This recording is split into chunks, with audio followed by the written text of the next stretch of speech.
All right, let's dive into an ancient intellectual puzzle that's part detective story and part philosophical mind-bender.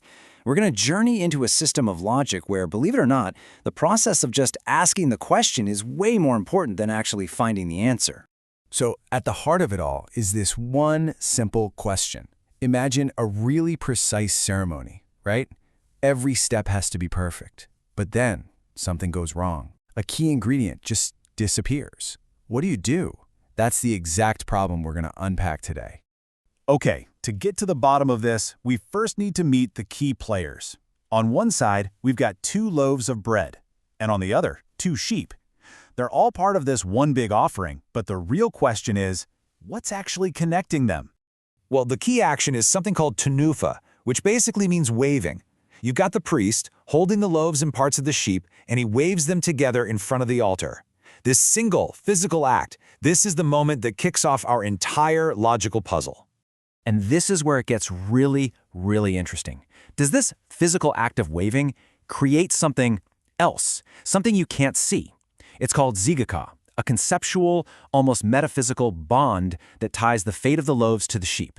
It's not a rope, it's an idea. And whether this bond even exists, well, that's the whole problem right there. So along comes this scholar, Rabbi Yirmeya.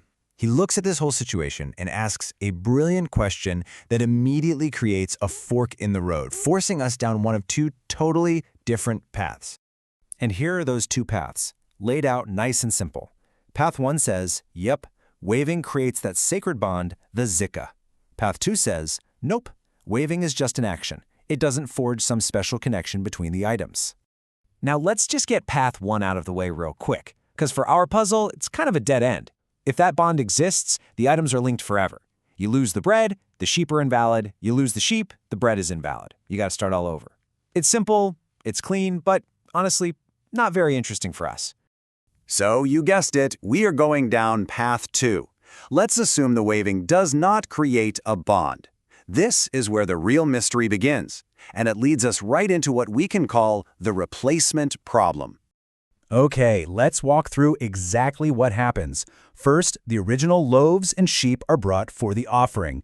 Second, they're waved together, that tenufa happens, but then disaster. The loaves get lost or destroyed. So finally, a brand new set of replacement loaves is brought in to join the original sheep. And this brings us to the million-dollar question. Do these new loaves need to be waved with the sheep? I mean, think about it. The sheep already went through the waving ritual once with the old loaves. Is that one waving good enough for them, or does the arrival of new bread mean you have to hit the reset button? Now, in Talmudic thinking, you don't just jump to answer a big question like that. You sharpen it. It's like you're a detective, carefully stripping away all the extra details until you found the purest, most essential version of the problem. It's a fascinating process. So let's get way more specific. Okay, first clarification. This whole puzzle only works if the loaves are the ones that go missing. If the sheep were lost and replaced, everybody agrees you'd have to wave them again. Why? Because the original source for the ritual really focuses on the sheep, so boom, one variable is gone. We are only talking about lost loaves. Next, we have to figure out whose rules we're playing by, because there's a whole debate about which item is primary. Ben Nana's. He says the sheep are primary. So for him, since the sheep were already waved, case closed. No dilemma. But Rabbi Akiva, he argues the loaves are primary. And for Rabbi Akiva, as you can see here, the situation is, well, it's a lot more complicated. So let's just pause for a second and see what we've done. This puzzle, this whole question about the replacement loaves, it only truly exists if we assume 3 very specific things. 1, that waving does not create a bond. 2, that it was the loaves that were lost. And 3, that we're following the opinion of Rabbi Akiva. We've successfully cornered the dilemma. So now that we've isolated the question perfectly, we get to this amazing showdown. We have 2 completely logical, totally valid principles, both held by Rabbi Akiva himself, that are about to clash. This is the real heart of the conflict. Okay, here's the first argument. And it sounds pretty straightforward, right? If you agree with Rabbi Akiva that the loaves are the primary element, then you have to look at this from the new loaves' point of view. They haven't been waved. Since they're the main event, the ritual is incomplete for them, so obviously they have to be waved. Seems open and shut. But hang on a second. There's another equally powerful way to look at this. The sheep are considered the permitting factor. Their involvement is what makes the whole thing valid. And from the sheep's perspective, they have been waved. That box has been checked. So maybe, just maybe, the new loaves don't need to be waved because the part of the ritual that unlocks everything is already done. So there you have it, two compelling yet contradictory arguments, both spinning out of the exact same set of facts and principles. It feels like logic has led us into a corner.